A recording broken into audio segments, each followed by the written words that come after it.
iDriveSoCal is brought to you by the very best auto retailers from across Southern California. When it's time for you to buy, or even just kick the tires on the idea of buying, just go to iDriveSoCal.com and click on dealers. iDriveSoCal.com, click on dealers, and get connected.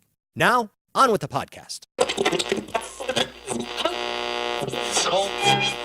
We have a fleet of all-electric vehicles that we rent out for van pool and car share. And we're focused on achieving our mission of reducing the cost of commuting, improving the traffic flow, and reducing CO2 emission. People that are traveling on average here around Southern California, their daily round trip for van pool is 94 miles on a daily basis. We've created our own proprietary technology that allows people to create their own van pool and to get people to join it, and everything is done on our app.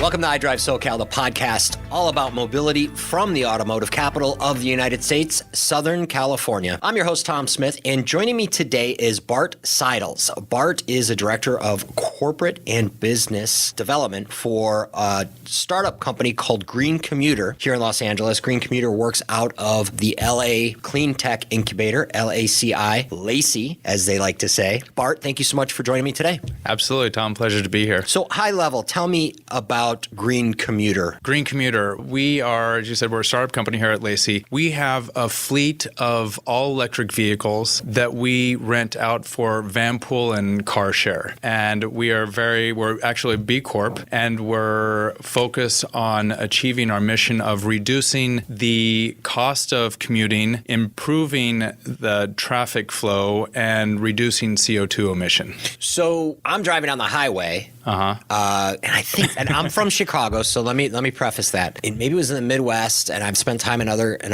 states as well. But have I seen the old school van pool signs on the side of the highway in California? And I know you're from the Midwest as well, so exactly. Maybe you can help me with this. Is this a state by state thing? Is this in California? It's not. It's everywhere. So, I'm talking about the old school ones, right? Yes. Well, the old school ones, you have usually park and ride. So a lot of times you might see these park and rides where people are able to park and then they do ride. So people, and maybe it'd be good to go back of understanding what van pool is. Some people know what car share is, and van pool is when you group a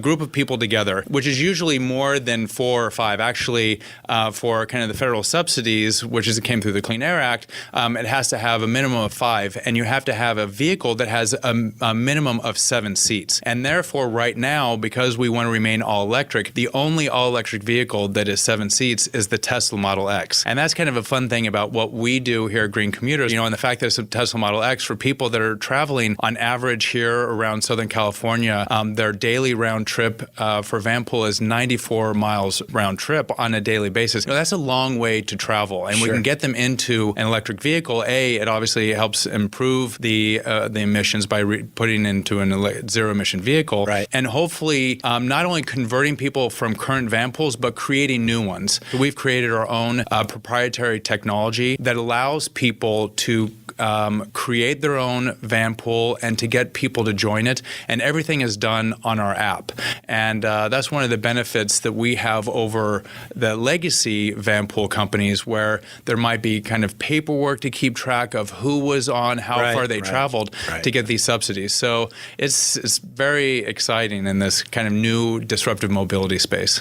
And you guys rent the vehicles to groups that gather by way of, is it exclusively through the app, or maybe the website too, but mostly through the app? So yes, going onto our website, we have apps, so you can go onto both either Android, onto the Google Play Store, or into Apple, the Apple Store. Download our app, and or actually reach out to us as well, and say that we have a group of people that we are in a current van pool, and we would like to convert over to an all electric vehicle. One that's fully electric, not hybrid. It's not hybrid. We've committed to being all electric. The idea for the company came from the founder, Gustavo Ocuzzo, through another company that he had started. It was kind of a landscape business. He was looking and he saw all these white vans that were going back and forth, but kind of from the valley into Los Angeles. And he said,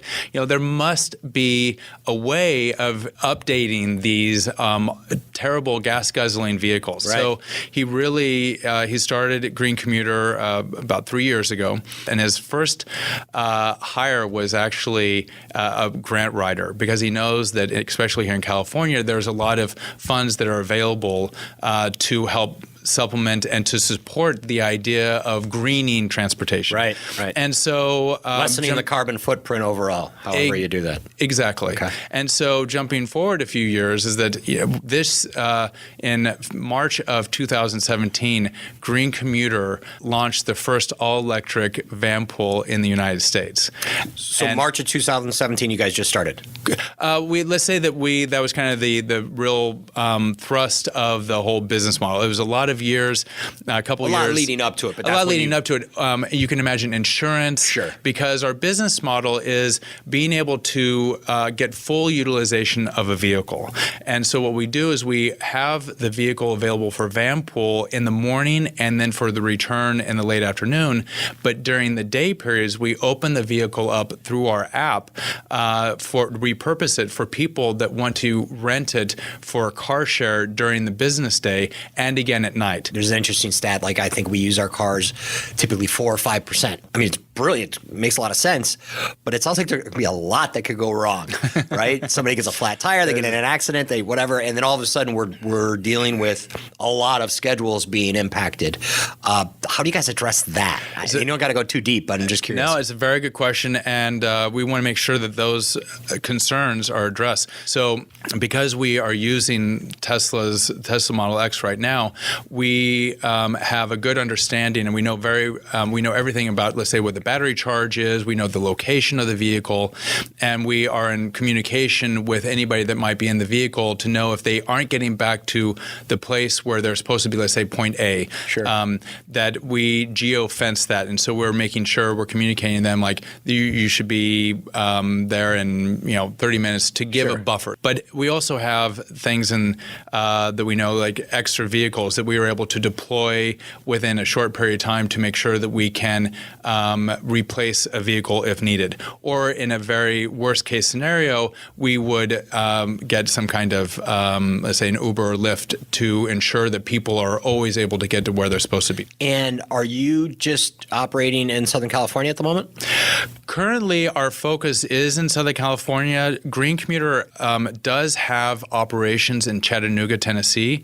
We won a grant to implement and manage car share service in Chattanooga, and we have a great team there. We have 20 Nissan Leafs that we manage, and we have 6 different stations there, locations in Chattanooga and Nissan Leafs, and it's amazing that the small city is really able to capitalize on that transition into kind of a new mobility economy.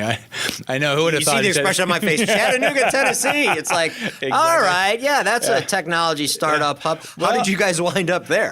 It was, again, Gustavo's foresight and ability to kind of capitalize on opportunities, and it was a grant that we won. Okay, and so it was a grant. It was led by the grant? It was led by a grant, okay. Very much, yeah. And so that helped us in what we're doing right now of getting a huge learning curve on charging, on car share operations, on customer service.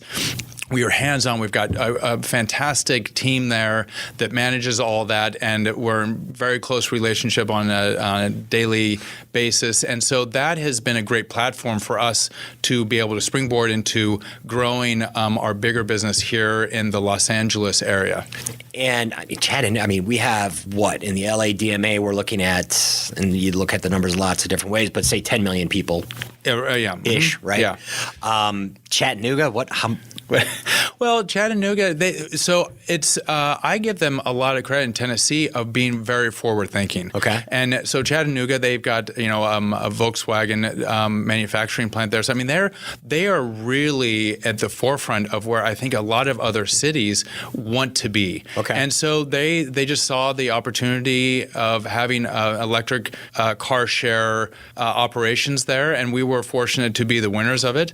And so they're looking to expand it. And also other cities have come in to see the success that Chattanooga has had. And so we are talking to other regional cities and other states around there to expand the type of operations that we have in Chattanooga. And that's where I was getting was that LA is obviously huge, the biggest, well, we have the worst traffic in the world here. And then Chattanooga being much smaller, it gives you two different market samples to really identify, okay, what are going to be the needs as we grow, Yes. Smaller than LA, but then also bigger than Chattanooga and perhaps smaller than Chattanooga as well.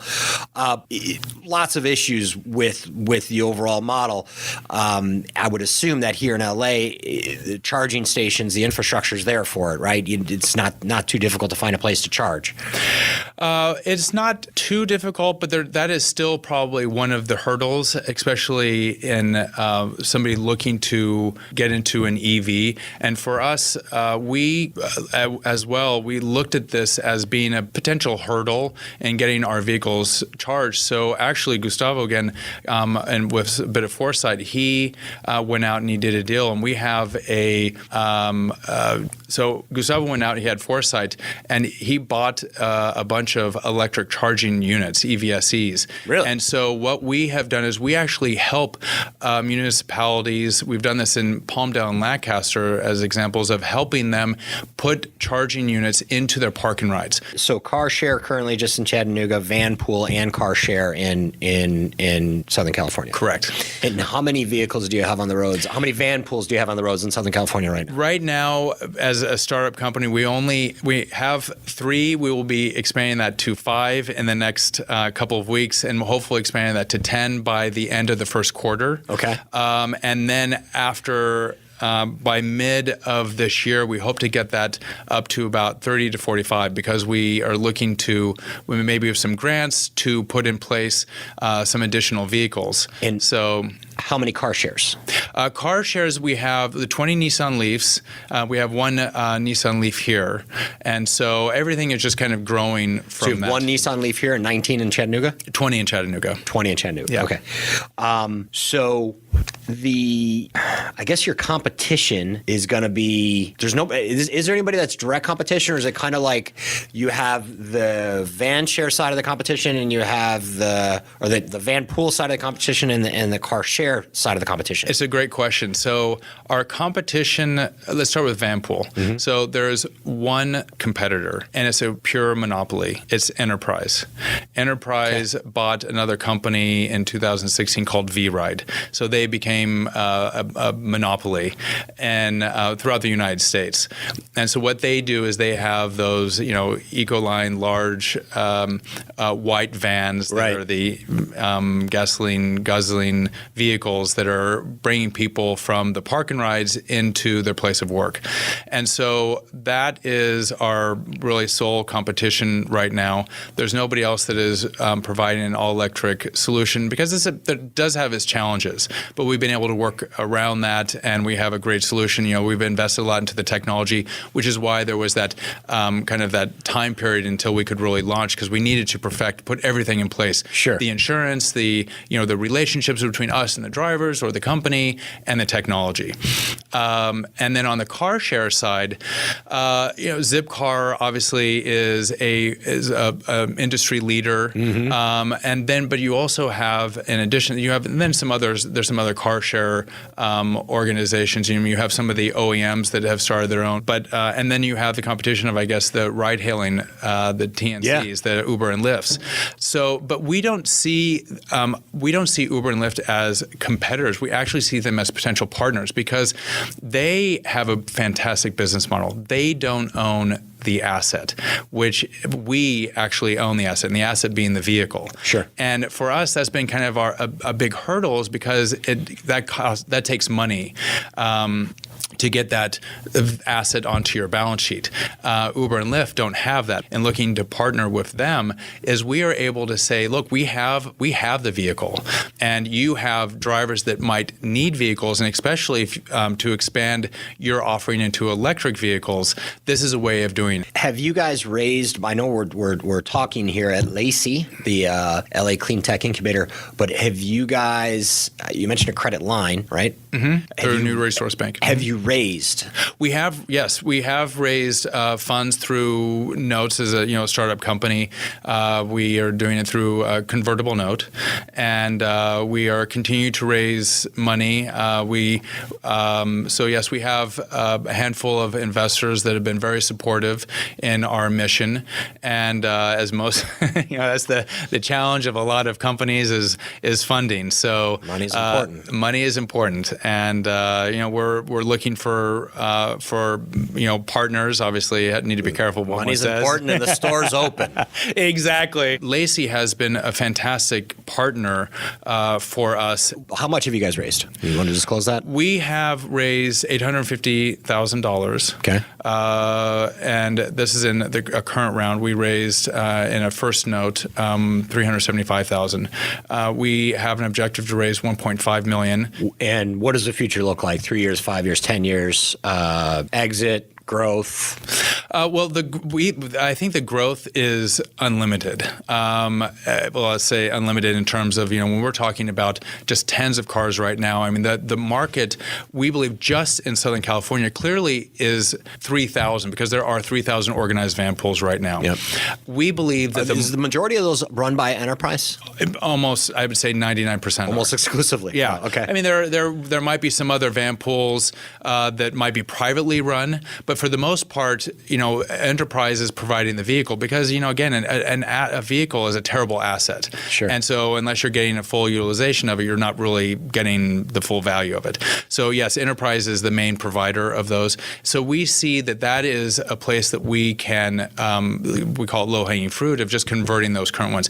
The idea is what we want to, through our proprietary technology and the platform of having people be able to create new van pools easily, is to then grow that number by increasing, let's say, 3,000 organized van pools to, let's say, 4,000 or 5,000. Yep. And I use the example of up north in Washington State, in King County, they have, I think it's 1,800 organized van pools in a much smaller community.